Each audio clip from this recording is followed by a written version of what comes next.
Good morning student. आज के इस वीडियो में मैं मोहन साहू, अतिथि सहायक प्राध्यापक, इतिहास विभाग, लाल बहादुर शास्त्री मेमोरियल कॉलेज आपका स्वागत करता हूं। तो छात्रों, इससे पहले भी कई वीडियो बनाए गए हैं विभिन्न विषयों को लेकर। आज हम पुनः एक नए विषय के साथ इस पर चर्चा करते हुए इस वीडियो को आगे बढ़ाएंगे। तो छात्रों, हमारा आज का विषय है वियना कांग्रेस, जो 1815 ईस्वी में आयोजित किया गया था। यह विषय यूजी सेमेस्टर 1 के CC2 पेपर के अंतर्गत आधुनिक यूरोप का इतिहास के अधीन आता है और साथ ही यह विषय यूजी सेमेस्टर 5 के उन छात्रों के लिए भी सहायक है, या उन छात्रों के लिए भी उपयोगी है जो सामान्य विषय के रूप में इतिहास को रखा है। अर्थात ये विषय दोनों सेमेस्टर के विद्यार्थियों के लिए काफ़ी उपयोगी है और उनके परीक्षा के लिए काफ़ी यह वीडियो लाभदायक सिद्ध होगा। तो आइए हम लोग स्टार्ट करते हैं। तो यहाँ हम लोग सबसे पहले बात करते हैं वियना कांग्रेस की आवश्यकता क्यों महसूस हुई। तो हम लोग देख सकते हैं कि 21 मई 1814 ईस्वी को राष्ट्रों के युद्ध में मित्र राष्ट्रों ने नेपोलियन बोनापार्ट को पराजित किया और उसे सिंहासन त्यागने के लिए बाध्य किया। नेपोलियन के पतन के बाद मित्र राष्ट्रों के सामने एक विकट समस्या उठ खड़ी हुई और वह थी नेपोलियन द्वारा विजित राष्ट्रों की पुनर्व्यवस्था। 1789 ईस्वी लेकर 1814 ईस्वी तक यूरोपीय राज्य व्यवस्था में कई परिवर्तन आ चुके थे। नेपोलियन ने अपने सामरिक अभियानों के द्वारा यूरोप को काफ़ी प्रभावित किया था। यूरोपीय राज्यों की प्राकृतिक सीमा और राजनीतिक परिस्थितियों में काफ़ी परिवर्तन आ चुका था। अर्थात नेपोलियन ने अपने विजय अभियानों के द्वारा इन राज्यों को अपने साम्राज्य में मिला लिया था और उसके पतन के बाद यूरोपीय राष्ट्रों के सामने यह समस्या थी कि इन राज्यों को पुनः उसी स्थिति में लाया जाए, उसकी राजनीतिक व्यवस्था को उसी प्रकार स्थापित किया जाए जो 1789 ईस्वी के क्रांति के पूर्व यूरोप में व्यवस्थित थी। और साथ ही फ्रांसीसी क्रांति के कारण यूरोप में जो परिवर्तन आए थे, जो प्रभाव स्थापित हुआ था, उससे भी यूरोपीय राष्ट्र काफ़ी चिंतित हुए, क्योंकि फ्रांसीसी क्रांति के प्रभाव के कारण यूरोपीय राज्यों में निरंकुश राजतंत्र शासन व्यवस्था के विरुद्ध आवाज उठने लगे थे और यह विरोध पुरातन व्यवस्था के लिए घातक सिद्ध हो सकता था। अतः यूरोप के बड़े राष्ट्रों ने उपरोक्त समस्याओं को ध्यान में रखते हुए इस कांग्रेस का आयोजन किया। यह आयोजन सितंबर 1814 ईस्वी से जून 1815 ईस्वी में आयोजित किया गया। क्योंकि इसका आयोजन ऑस्ट्रिया की राजधानी वियना में हुआ था, इस कारण इस कांग्रेस को वियना कांग्रेस का नाम दिया गया। यह प्रथम अवसर था जब यूरोपीय राष्ट्र किसी समस्या पर विचार करने के लिए एक स्थान पर इकट्ठा हुए थे। यहाँ हम लोग आप देख सकते हैं कि कांग्रेस के सुधार, यानी कांग्रेस के जो मुख्य व्यक्ति थे, जो प्रमुख व्यक्ति थे, उनके बारे में हम लोग बात करेंगे। यहाँ सबसे पहले हम लोग देखते हैं कि कांग्रेस के द्वारा यूरोपीय राजनीतिक व्यवस्था को पुनः स्थापित करना चाहते थे। इस कांग्रेस के द्वारा नेपोलियन बोनापार्ट के सामरिक प्रभाव एवं फ्रांसीसी क्रांति के प्रभाव को पूरी तरह समाप्त करना चाहते थे। इस उद्देश्य से तत्कालीन राजनीतिज्ञों ने कांग्रेस का आयोजन किया, जिसमें कई बड़े राजा और छोटे राजा सम्मिलित हुए, परंतु इसे निम्नलिखित 5 व्यक्तियों ने प्रमुख रूप से प्रभावित किया। इसमें पहला था मेटरनिख, जो ऑस्ट्रेलिया के चांसलर था और 1809 ईस्वी में ऑस्ट्रेलिया के चांसलर के पद पर आया था। तत्कालीन परिस्थिति में मेटरनिख ही ऐसा व्यक्ति था जो संपूर्ण यूरोप को प्रभावित कर रहा था। नेपोलियन बोनापार्ट के पतन के पश्चात यूरोप की राजनीति में मेटरनिख का प्रभाव काफ़ी तेजी से स्थापित हुआ और उसने नेपोलियन के पतन में भी महत्वपूर्ण भूमिका का निर्वाह किया था। इस कारण यूरोपीय राष्ट्र उससे काफ़ी प्रभावित हुए और उसके प्रस्ताव के आधार पर ही वियना कांग्रेस का आयोजन ऑस्ट्रिया की राजधानी में किया गया। इसके संबंध में कैटलबी ने लिखा है कि स्वाभाविक मृदुलता और षड्यंत्रकारी प्रवृत्ति का अपूर्व मिश्रण मेटरनिख था। अर्थात उसमें उसका स्वभाव भी मृदुल था, परंतु वह षड्यंत्र करने में काफ़ी ही कुशल व्यक्ति था। तत्कालीन परिस्थिति में मेटरनिख ही ऐसा व्यक्ति था जो यूरोप की राजनीति को भली भांति समझ सकता था और उसके अनुरूप अपनी नीतियों को चला सकता था, लागू कर सकता था या नियंत्रित कर सकता था। दूसरा प्रमुख व्यक्ति था जार अलेक्जेंडर प्रथम। जार अलेक्जेंडर प्रथम ने नेपोलियन के पतन में महत्वपूर्ण भूमिका के निर्वाह किया था। यद्यपि वह कुशल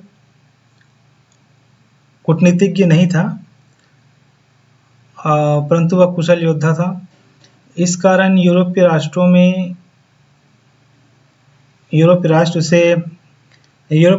की जो स्थिति थी उस समय जार अलेक्जेंडर प्रथम काफ़ी अच्छी तरह से परिचित था। यही कारण था कि मेटरनिक के द्वारा कांग्रेस आयोजन के प्रस्ताव का जार अलेक्जेंडर प्रथम ने स्वागत किया और उसने इस आयोजन को सफलतापूर्वक संचालन के लिए अपना योगदान दिया। तीसरा प्रमुख व्यक्ति था तेलरा।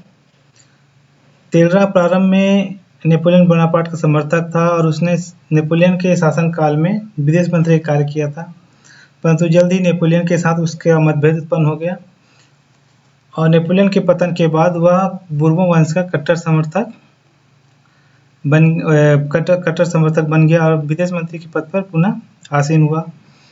कांग्रेस के आयोजन में तेलरा की सबसे महत्वपूर्ण भूमिका यह थी कि उसने अपने राष्ट्र को युद्ध के हार जाने से बचाया और फ्रांस की प्रतिष्ठा को पुनः स्थापित कर यूरोप में उसे सम्मानजनक स्थान प्रदान करने का कार्य किया। इस आयोजन का चौथा प्रमुख व्यक्ति था कैज़लरे। कैज़लरे इंग्लैंड का विदेश मंत्री था, अचतुर कूटनीतिज्ञ था। उसका मुख्य उद्देश्य यही था कि वह यूरोप के किसी भी राष्ट्र को शक्तिशाली होने से रोकना था। अर्थात वह चाहता था कि इस आयोजन के द्वारा उन राष्ट्रों पर नियंत्रण बनाए रखना जो शक्तिशाली होने का प्रयास कर रहे थे। और इसका पांचवा और आखिरी सूत्रधार था हार्डेनबर्ग। हार्डेनबर्ग प्रशा का प्रतिनिधि था और राष्ट्रवाद व सैनिकवाद का समर्थक था। उसका उद्देश्य मुख्य यही था कि वह अपने देश को शक्तिशाली बनाना चाहता था।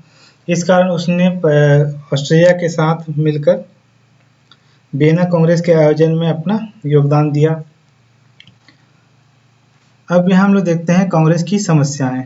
यहाँ पे हम लोग कांग्रेस की 11 समस्याओं को देख रहे हैं, जिसमें सबसे पहला है शांति स्थापित करने की समस्या। 1799 ईस्वी में जब नेपोलियन बोनापार्ट फ्रांस की सत्ता पे आया और 1815 ईस्वी तक जब तक वह इस पद पर बना रहा, उसने लगातार अपने कार्यकाल में पूरे यूरोप में युद्ध की स्थिति उत्पन्न की और समस्त यूरोप को अपने सामरिक अभियानों के द्वारा आतंकित कर दिया। लगातार युद्ध की श्रृंखला के कारण यूरोप की शांति भंग हो चुकी थी। इस कारण कांग्रेस की यह समस्या थी कि वह इस समस्या का अंत करे और जितना जल्दी संभव हो सके यूरोप में शांति को स्थापित करने का प्रयास करे। दूसरा समस्या फ्रांस की सीमाओं का नियमन करने की समस्या, अर्थात नेपोलियन बोनापार्ट ने अपने सैन्य अभियानों के द्वारा पूरे फ्रांस के साम्राज्य का विस्तार किया। कई राज्यों पर उसने अधिकार स्थापित कर लिया और उनके सीमाओं को भी परिवर्तित कर दिया। इस कारण फ्रांस अब काफ़ी शक्तिशाली हो चुका था। 1815 ईस्वी तक फ्रांस की यह स्थिति बनी रही और संभव था कि फ्रांस आगे चल के और अधिक शक्तिशाली राष्ट्र हो जाए।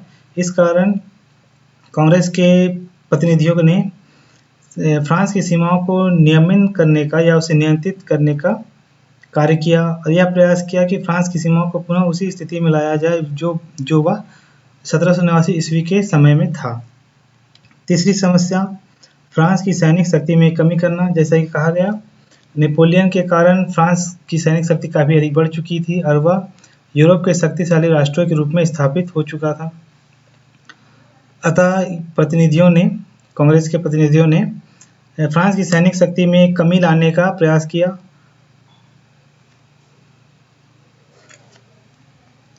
चौथा समस्या फ्रांस को दंडित करना। चूँकि नेपोलियन ने अपने सैन्य अभियानों द्वारा समस्त यूरोप को आतंकित कर रखा था, शांति को भंग कर दिया था, इस कारण यूरोपीय राष्ट्र जो कांग्रेस के संयोजक थे, सूत्रधार थे, उन्होंने फ्रांस को दंडित करने का भी इसमें प्रावधान किया। पांचवा, फ्रांस के मित्र राष्ट्रों को दंड देना। इस आयोजन को करने का एक मुख्य उद्देश्य यह भी था कि फ्रांस के राष्ट्रों को दंड देना था, ये मित्र राष्ट्रों को। छठा जो समस्या थी, यूरोप का पुनर्निर्माण। कांग्रेस के सूत्रधारों ने यह देखा कि नेपोलियन के द्वारा कई राष्ट्रों को विजित कर अपने साम्राज्य मिला लिया गया था। इस कारण यूरोप के कई राष्ट्र की अपनी सीमाएं परिवर्तित हो चुकी थी। उनके जो शासक वर्ग थे वे अपनी सत्ता से विस्थापित हो चुके थे। अतः इन सभी समस्याओं को सुलझाते हुए यूरोप को पुनर्निर्मित करना था, अर्थात यूरोप को उस स्थिति में ले जाना था जब वह 1789 ईस्वी की क्रांति के समय के पूर्व था, अर्थात उसे पुनः स्थिति में लाना था। सातवां जो समस्या थी, वैधानिक अधिकार को मान्यता देना। इसके अनुसार कांग्रेस के जो संयोजक थे या सूत्रधार थे, उन्होंने प्रयास किया कि जिन राजवंशों को उनके राज्यों से हटा दिया गया था, उन राजवंशों को पुनः उनके वैधानिक अधिकारों के अनुसार उस राज्य को पुनः स्थापित करना, यानी वैधानिक अधिकार को मान्यता देते हुए राजवंशों को पुनः उसके राज्यों में स्थापित करना था। आठवां कारण, चर्च के प्रभाव में वृद्धि करना। नेपोलियन ने पोप के साथ समझौता कर चर्च को काफ़ी दुर्बल कर दिया था। चर्च की सारी संपत्ति, सारी भूमियों पर राज्य का अधिकार हो चुका था और कुछ समय के लिए यूरोप के राजनीतिक परिदृश्य से चर्च को पूर्ण रूप से गायब कर दिया गया था, विलीन कर दिया गया था। अतः कांग्रेस के द्वारा यूरोप में चर्च के प्रभाव को पुनः वृद्धि करने का प्रयास किया गया। नौवां कारण, 1815 ईस्वी तक फ्रांस शक्तिशाली रहा। फ्रांस के पतन के पश्चात यह समस्या उत्पन्न हो गई कि कोई भी राष्ट्र शक्तिशाली हो सकता है और इसके कारण यूरोप के शांति को पुनः भंग होने की स्थिति हो सकती थी। अतः ऐसी स्थिति में कांग्रेस के संयोजक ने प्रयास करने का चेष्टा की कि यूरोप में किसी भी राष्ट्र को इतनी अधिक शक्ति प्रदान नहीं की जाए या उसे इतनी अधिक शक्तिशाली होने नहीं दिया जाए कि वह कालांतर में यूरोप की शांति को भंग कर सके। इस कारण शक्ति संतुलन को स्थापित करने का प्रयास इस आयोजन के द्वारा किया गया। 10वां जो समस्या थी वो क्रांति के तत्वों से यूरोप की रक्षा। जैसे कि पहला कहा गया, नेपोलियन बोनापार्ट के सैन्य अभियानों ने फ्रांसीसी क्रांति के संदेशों को समस्त यूरोप में प्रसारित कर दिया। राष्ट्रवाद, बंधुत्व, स्वतंत्रता, समानता जैसे सिद्धांतों के कारण यूरोप के राष्ट्रों में निरंकुश राजतंत्र राज्य व्यवस्था के विरुद्ध एक आंदोलन प्रारंभ होने लगा था। अतः यूरोपीय राज्य व्यवस्था को इन क्रांति के तत्वों से सुरक्षा प्रदान करना काफी आवश्यक था। 11वां कारण, विजित राष्ट्रों का बंटवारा।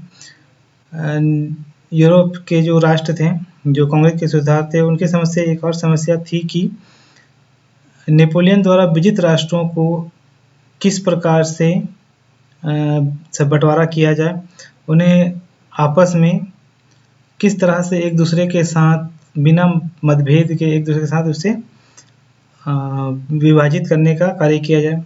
अतः इन सभी समस्याओं को सुलझाने के लिए कांग्रेस का आयोजन किया गया, वियना कांग्रेस का आयोजन किया गया। कांग्रेस के सिद्धांत, जो कांग्रेस ने समस्याओं का जो समाधान किया उसके निम्नलिखित सिद्धांत हैं। पहला, क्षतिपूर्ति का सिद्धांत, अर्थात जिन राज्यों पर नेपोलियन ने विजय प्राप्त की थी उन राज्यों को क्षतिपूर्ति देना। दूसरा, शक्ति संतुलन, अर्थात किसी भी राष्ट्र को अधिक शक्तिशाली न बनाते हुए यूरोप में एक सामान्य स्थिति का निर्माण करना, अर्थात सभी राष्ट्रों को बराबर शक्ति प्रदान करना। तीसरा, वैधानिक अधिकार का सिद्धांत, जैसे कि पहला कहा गया, शासकों को उनके वैधानिक अधिकार के अनुसार उनके राज्यों को देना, उनके राज्यों में स्थापित करना। चौथा सिद्धांत मुआवजा व पुरस्कार। जिन राज्यों को नेपोलियन के साथ संघर्ष में काफ़ी नुकसान हुआ था उन्हें मुआवजा देना, और जिन राज्यों ने नेपोलियन के विरुद्ध मित्र राष्ट्रों की सहायता की थी उन्हें पुरस्कृत करना।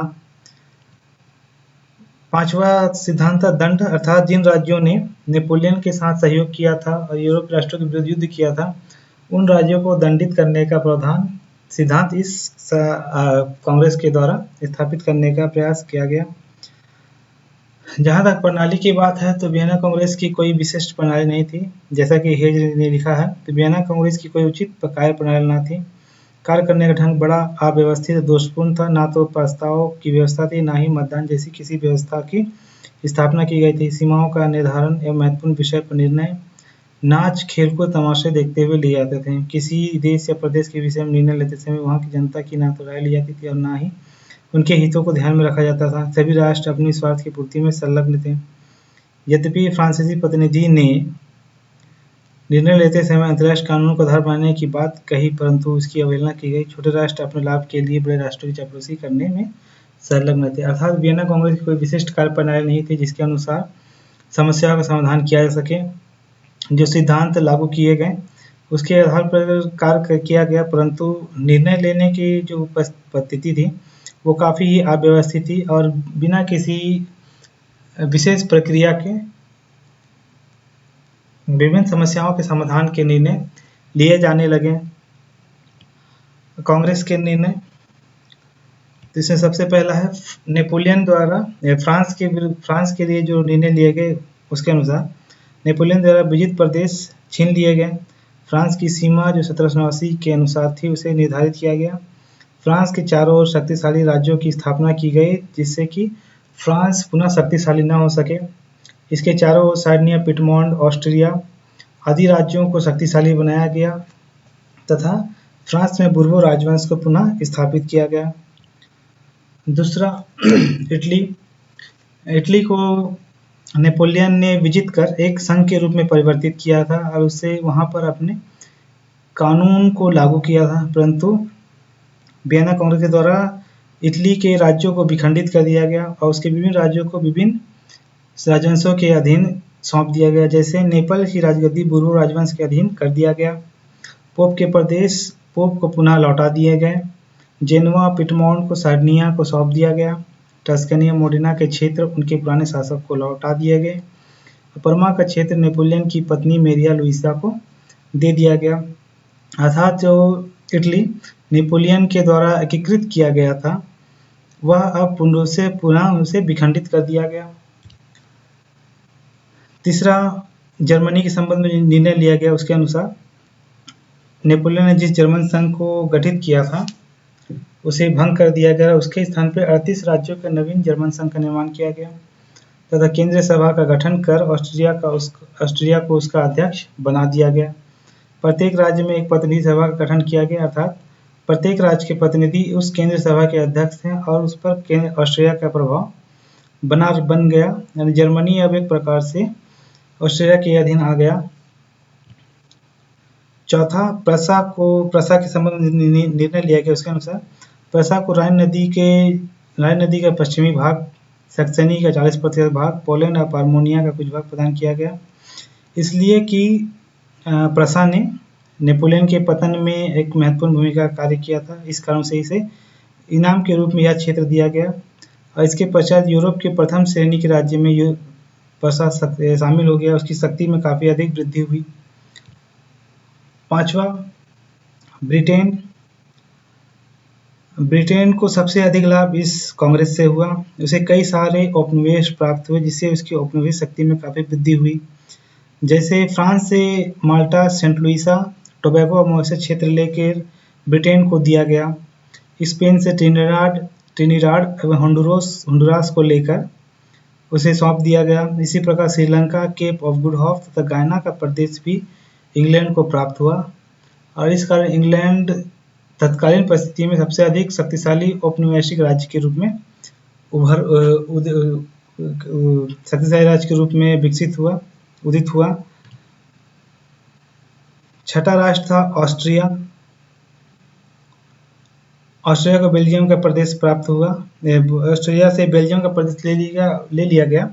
अब बदले में उसे लोम्बार्डी, वेनेशिया, इलिरियन का प्रदेश, पूर्वी गैलिसिया और टिरोल का प्रदेश प्राप्त हुआ। अर्थात ऑस्ट्रिया के सीमा क्षेत्र में काफ़ी अधिक वृद्धि हुई। सातवां निर्णय हॉलैंड के संबंध में लिया गया। बेल्जियम और लग्जमबर्ग का क्षेत्र हॉलैंड को प्राप्त हुआ और ऑरेंज वंश पुनः स्थापित किया गया हॉलैंड में। आठवां रूस को वार्सा का संपूर्ण क्षेत्र दिया गया। फिनलैंड जो उसने स्वीडन से जीता था और बेसारबिया जो उसने टर्की से जीता था, उस पर रूस के अधिकार को पुनः पूर्ववत रहने दिया गया, उसके अधिकार को मान्यता दी गई। नौवां निर्णय लिया गया पोलैंड के संबंध में। पोलैंड को 3 भागों में विभाजित कर दिया गया। मुख्य भाग एवं वार्सा का क्षेत्र रूस को दिया गया। पोसन, थोर्न और डोनेट्स्क का प्रदेश प्रसा को मिला और दक्षिणी गैलिसिया का क्षेत्र ऑस्ट्रिया को दिया गया। 10वां स्वीडन के संबंध में जो निर्णय लिया गया उसके अनुसार फिनलैंड का प्रदेश स्वीडन से लेकर रूस को तथा पार्मोनिया का प्रदेश प्रसा को दिया गया। बदले में उसे नॉर्वे का प्रदेश दे दिया गया। 11वां है डेनमार्क। क्योंकि डेनमार्क ने नेपोलियन की सहायता की थी, इस कारण नॉर्वे का क्षेत्र डेनमार्क से ले लिया गया और उसे स्वीडन को दे दिया गया। 12वां स्विट्जरलैंड को फ्रांस के 3 प्रदेश प्राप्त हुए, उसे तटस्थ राष्ट्र मान लिया गया। स्विट्जरलैंड की तटस्थता व स्वतंत्रता का भार यूरोपीय राष्ट्रों ने अपने ऊपर ले लिया। 13वां स्पेन में पुनः बोर्बो वंश को स्थापित किया गया। अब बदले में ट्रिनिडाद का क्षेत्र उससे लेकर इंग्लैंड को दे दिया गया। तो इस प्रकार से 13 राष्ट्रों के संबंध में वियना कांग्रेस में निर्णय लिए गए, जिससे कई राष्ट्रों को काफ़ी अधिक लाभ हुआ और कई राष्ट्रों को इससे काफ़ी हानि भी हुई। इसके अतिरिक्त वियना कांग्रेस के अंतर्गत कुछ अन्य कार्य भी किए गए, जैसा दास प्रथा की निंदा की गई। 1807 ईस्वी में इंग्लैंड ने एक कानून के द्वारा दास प्रथा को समाप्त कर दिया और इंग्लैंड और फ्रांस के साथ एक संधि हुई, जिसके अनुसार यह निर्णय लिया गया कि वियना कांग्रेस के राष्ट्रों को भी दास प्रथा को समाप्त करने के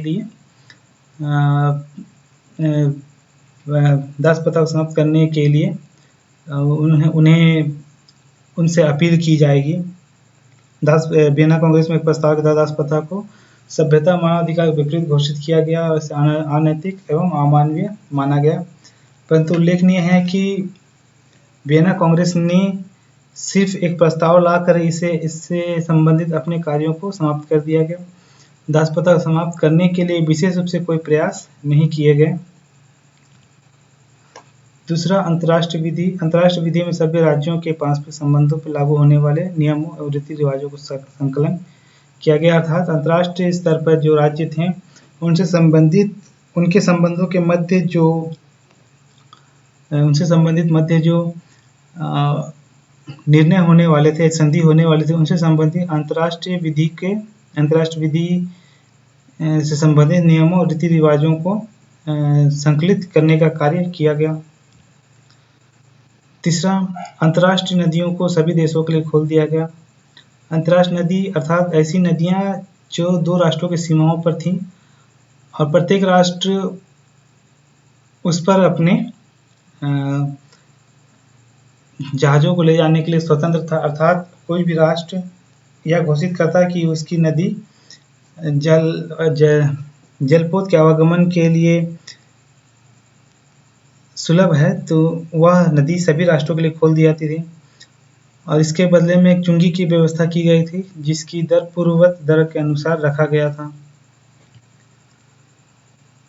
इस वियना कांग्रेस के द्वारा एक और व्यवस्था की गई कि शांति बनाए रखने के लिए अंतर्राष्ट्रीय संस्था की स्थापना की गई, जिसे यूरोपीय संयुक्त व्यवस्था कहा गया। अर्थात इस व्यवस्था के वियना कांग्रेस के द्वारा यूरोप में दीर्घकालीन शांति को स्थापित करने के लिए एक यूरोपीय संयुक्त व्यवस्था की स्थापना की गई, जिसके द्वारा विभिन्न प्रकार के संधियां की जाने लगी, जिससे कि यूरोप की शांति बनी रहे और विभिन्न राष्ट्रों के मध्य होने वाले मतभेदों को बिना किसी सैन्य कार्रवाई के सुलझाया जा सके। वियना कांग्रेस के कुछ अवगुण भी थे, जैसे पहला, राष्ट्रवाद, उदारवाद और स्वतंत्रता के सिद्धांतों का उल्लंघन। इस कांग्रेस के द्वारा कांग्रेस के प्रतिनिधियों ने क्रांति विरोधी नीतियों को लागू किया, अर्थात वे प्रतिक्रियावादी व्यवस्था को स्थापित करना चाहते थे। इस कारण बेल्जियम को हॉलैंड के साथ मिला दिया गया, जबकि हॉलैंड और बेल्जियम की संस्कृतियां अलग थी। जर्मनी व इटली के प्रदेश पर ऑस्ट्रिया का प्रभाव स्थापित किया गया। पोलैंड के 3 भागों में विखंडित कर दिया गया, अर्थात वियना कांग्रेस ने प्रतिक्रियावादी व्यवस्था को स्थापित करने के लिए विभिन्न राज्यों के साथ अच्छा व्यवहार नहीं किया। उनके हितों की अवहेलना करते हुए उनके ऊपर अनैतिक नियमों को लागू किया गया। जैसा कि कहा गया, बेल्जियम और हॉलैंड की संस्कृतियां अलग थीं, परंतु उन्हें विलीन किया गया। जर्मनी और इटली जैसे राष्ट्र जो संघ के रूप में गठित हो रहे थे, उन पर ऑस्ट्रिया का प्रभाव स्थापित किया गया, जो ऑस्ट्रिया प्रतिक्रियावादी व्यवस्था का प्रतिनिधित्व कर रहा था। पोलैंड को 3 भागों में विभाजित कर दिया गया।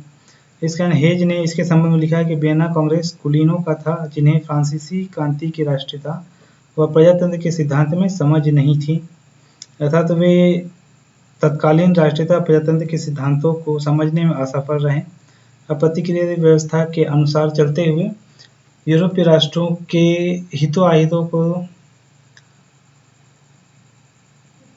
की अवहेलना करते हुए अपने निर्णय देने का कार्य किया। दूसरा, निर्णयों का अस्थायी होना या अस्थायी सिद्ध न होना। जैसा कि कहा गया, इस कांग्रेस के द्वारा यूरोपीय राज्यों से संबंधित विभिन्न प्रकार के निर्णय लिए गए, जिससे कई राष्ट्रों को लाभ हुआ और कई राष्ट्रों को इससे हानि हुई। इस कारण 1815 ईस्वी के बाद संपूर्ण यूरोप में एक विरोध की लहर उत्पन्न हुई, जिसके सर्वप्रथम 1815 ईस्वी में इसके स्वर सुनाई दिए गए। 1815 ईस्वी में एक क्रांति हुई, जिसमें यूरोप के राष्ट्रों ने राष्ट्रवाद या उदारवादी भावनाओं के अंतर्गत आंदोलन करना प्रारंभ कर दिया गया। यद्यपि इन आंदोलनों को कुचल दिया गया प्रतिक्रियावादी व्यवस्थाओं के द्वारा या शक्तियों के द्वारा, परंतु इससे सिद्ध हो गया कि कांग्रेस के निर्णय अधिक स्थायी नहीं होने वाले थे। 1830 ईस्वी में हॉलैंड बेल्जियम से अलग हो गया और 1848 ईस्वी में पुनः राष्ट्रवादी या उदारवादी विचारधारा के अंतर्गत क्रांति हुई, जिसमें प्रतिक्रियावादी व्यवस्था को पराजित होना पड़ा। मेटरनिख को, जो ऑस्ट्रिया का चांसलर था, उसे अपने पद से त्याग देना पड़ा। यद्यपि इस समय भी क्रांतियां असफल हुई, उन्हें प्रतिक्रियावादी शक्तियों के द्वारा दबा दिया गया, परंतु यह बात सिद्ध हो गई कि कांग्रेस द्वारा जो निर्णय स्थापित किए गए हैं वे अधिक स्थायी नहीं होने वाले थे। 1870 ईस्वी में 1870 ईस्वी तक इटली और जर्मनी के एकीकरण ने इस बात को पूर्ण रूप से सिद्ध कर दिया। हेज ने इस संबंध में लिखा है कि इन समस्त प्रदेशों की पुनर्व्यवस्था में स्थायी बातें कम और अस्थायी बातें अधिक थी, अर्थात निर्णय के आधार जो थे वो अस्थायी थे। उन्हें सिर्फ तत्कालीन परिस्थितियों के अनुसार ही निर्णय लिया गया था, उनके बारे में दूरदृष्टि से कार्य नहीं किया गया था, जिसके परिणाम स्वरूप कालांतर में वियना कांग्रेस के निर्णयों की अवहेलना की जाने लगी। तीसरा, वैधता के सिद्धांत की अवहेलना। पूर्व में ही वियना कांग्रेस के द्वारा यह कहा गया था कि वैधता के सिद्धांत के अनुसार सभी शासकों को उनके राज्य पे स्थापित किया जाएगा, परंतु ऐसा नहीं हुआ। जर्मनी के अनेक राज्य उनके पुराने शासक नहीं लौटाए गए। इटली के गणराज्यों को पुनः स्थापित नहीं किया गया, अपितु इन राज्यों को प्रतिक्रियावादी शक्ति ऑस्ट्रिया के अधीन कर दिया गया। स्पष्ट है कि वैधता के जिस सिद्धांत की बात प्रथम में यूरोपीय राष्ट्रों ने की थी, उसकी इस निर्णय लेते वक्त इस सिद्धांत की पूर्ण रूप से अवहेलना की गई। हेज ने इस संबंध में लिखा है कि विजयी राष्ट्रों को मनोवांछित इनाम देने के लिए वैधता के सिद्धांत का परित्याग कर दिया गया, अर्थात विजयी राष्ट्रों को या बड़े राष्ट्रों को अपने लाभ से मतलब था, उन्हें सिद्धांत से कोई मतलब नहीं था। इस कारण वैधता के सिद्धांत की अवहेलना की गई या वियना कांग्रेस के विभिन्न सिद्धांतों की अवहेलना की गई। चौथा जो इसका अवगुण था, बड़े राष्ट्रों के हितों का ध्यान रखा गया। पोलैंड का विभाजन का रूस को दिया गया, इटली जर्मन पर ऑस्ट्रिया का अधिकार प्रभाव स्थापित किया गया। ऐसे कार्य थे जिससे यह सिद्ध हो गया कि वियना कांग्रेस के प्रतिनिधि सिर्फ बड़े राष्ट्रों के लाभों के लिए चिंतित थे। छोटे राष्ट्रों के हितों से उन्हें छोटे राष्ट्रों के हितों से उन्हें कोई मतलब नहीं था। इस संबंध में कांग्रेस के सचिव जेम्स ने भी लिखा है कि कांग्रेस का वास्तविक उद्देश्य पराजित राष्ट्रों की लूट का विजेताओं में बंटवारा करना था। अर्थात यह पहले ही कहा गया कि कांग्रेस का आयोजन करने का मुख्य उद्देश्य था विभिन्न राज्यों के मध्य लूट को बंटवारा करना, अर्थात जो राज्य नेपोलियन के द्वारा विजित किए गए थे उन राज्यों को बड़े राष्ट्रों के द्वारा या विजित राष्ट्रों के द्वारा विभाजित कर लेना था। यानी यहाँ सिद्धांत की जो बात कही गई वो पूर्ण रूप से अस्थायी सिद्ध हुई। इस संबंध में भी हेज ने लिखा है कि वहाँ उच्च आदर्शों का पूर्णतः अभाव था, अस्वार्थों का बोलबाला था।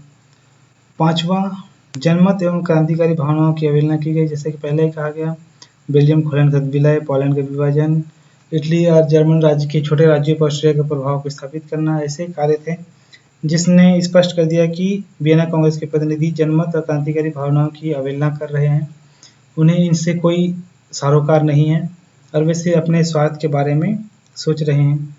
इस संबंध में कैटलबी ने लिखा है कि इस तरह से कांग्रेस के प्रतिनिधियों ने जनता की भावनाओं की उपेक्षा की तथा गतिशील सामाजिक विचारधाराओं के विपरीत कार्य किया।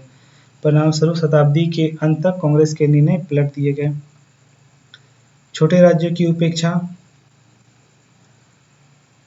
इस कांग्रेस के द्वारा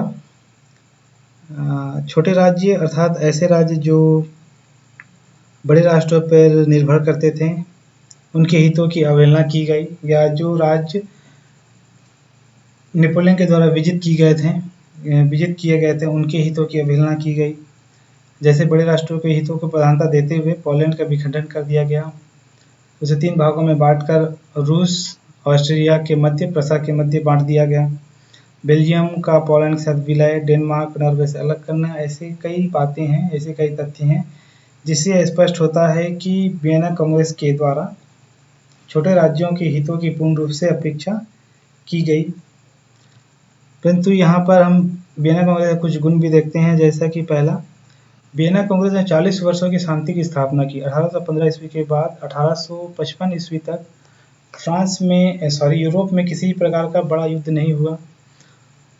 इससे जो वियना कांग्रेस के द्वारा जो सिद्धांत स्थापित किए गए वैसे सिद्धांत है जिससे कि राष्ट्रों की समस्याएं बिना किसी सामरिक गतिविधि के समाधान किया जाने लगा। 1855 ईस्वी तक यूरोपीय राष्ट्र इसी सिद्धांत के अनुसार चलते रहे, जिस कारण यूरोप को विगत आने वाले 40 वर्षों में किसी प्रकार की समस्याओं से सामना नहीं हुआ और यूरोप में शांति बनी रही।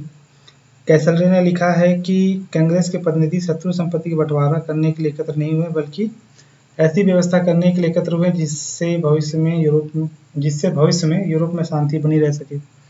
कैटलबी ने भी लिखा है कि इस सम्मेलन राजनीति पर संयम और दूरदर्शिता से काम लिया गया तथा इससे एक ऐसा आधार तैयार किया जिस पर यूरोप की नींव रखी गई।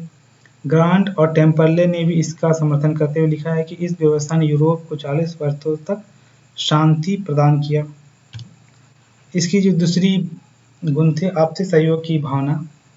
यह प्रथम बार था जो यूरोप के राष्ट्र किसी समस्या पर विचार करने के लिए एक मंच पर एकत्रित हुए थे। वियना कांग्रेस ने एक ऐसे प्रथा का प्रचलन प्रारंभ किया जिसने आने वाले समय में यूरोपीय राजनीति को एक नई दिशा प्रदान की। कालांतर में विभिन्न समस्याओं को लेकर संगठन या संधि की जाने लगी और कालांतर में की जाने लगी। बाद के कालों में भी हम देखते हैं कि प्रथम विश्व युद्ध या द्वितीय विश्व युद्ध के बाद भी ऐसी संस्थाओं का निर्माण किया गया जो विश्व की समस्याओं को समाधान करने के लिए प्रयासरत थे, बिना किसी सामरिक कार्रवाई के इन समस्याओं का समाधान किया जा सकता था।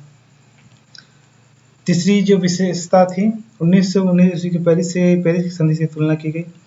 प्रथम विश्व युद्ध के बाद पेरिस की संधि हुई, जिसमें पराजित राष्ट्र या दोषी राष्ट्र पर के साथ काफ़ी अपमानजनक व्यवहार किया गया, उस पर अत्यधिक क्षतिपूर्ति के जुर्माना लाद दिया गया। उसकी तुलना में वियना कांग्रेस में ऐसे किसी प्रकार की व्यवस्था नहीं की गई। फ्रांस के साथ दुर्व्यवहार नहीं किया गया, अपितु उससे वियना कांग्रेस के सूत्रधार के प्रतिनिधि के रूप में स्थान दिया गया और न ही उसे किसी प्रकार की क्षतिपूर्ति मांगी गई। यद्यपि प्रारंभ में उससे 70 करोड़ फ्रैंक की मांग की गई थी, परंतु बाद में इसे अस्वीकार कर दिया गया, इसे हटा दिया गया। तो इस कहना यह है कि 1919 में जो पेरिस की संधि हुई, उसकी तुलना में वियना का कांग्रेस काफ़ी अच्छा था और इसमें यूरोपीय शांति को स्थापित करने के लिए भी प्रयास किया गया। इसमें आने वाले समय में युद्ध के किसी प्रकार के बीज हमें नहीं देखने को मिलते, जैसे कि वर्षा पेरिस की संधि के साथ हुआ। इस वियना कांग्रेस द्वारा दासप्रथा की निंदा की गई। ये भी इसकी एक विशेषता है कि तत्कालीन परिस्थिति में ऐसा प्रथम बार हुआ जब संयुक्त रूप से सभी राष्ट्रों ने दासप्रथा की निंदा की। यद्यपि इसे समाप्त करने के लिए विशेष प्रयास नहीं किए गए, परंतु यह कहा जा सकता है कि वैश्विक स्तर पर या अंतर्राष्ट्रीय स्तर पर दासप्रथा की निंदा की गई। पांचवा, अंतर्राष्ट्रीय नियमों का प्रतिपादन किया गया। विभिन्न राष्ट्रों के मध्य होने वाले संबंधों को नियमित करने के लिए या नियंत्रित करने के लिए अंतर्राष्ट्रीय नियमों का प्रतिपादन किया गया। और छठा था अप्रत्यक्ष रूप से जर्मनी और इटली के एकीकरण में सहयोग। जैसे कि कहा गया, इटली और जर्मनी के राष्ट्रों को नेपोलियन ने विजित कर एक संघ के रूप में परिणत कर दिया और जिसे वियना कांग्रेस के द्वारा ऑस्ट्रिया के अधीन कर दिया गया। इस कारण इटली एवं जर्मनी में प्रतिक्रियावादी व्यवस्था के विरुद्ध प्रतिक्रियाएं हुई, वहाँ आंदोलन प्रारंभ हुए और अप्रत्यक्ष रूप से इस घटना ने इटली एवं जर्मनी में देशभक्ति की भावना, राष्ट्रवाद की भावना को जन्म दिया और कालांतर में जर्मनी एवं इटली के एकीकरण का मार्ग प्रशस्त हो सका और 1870 ईस्वी तक ये दोनों राष्ट्र के रूप में यूरोप के मानचित्र पर उदित हुए।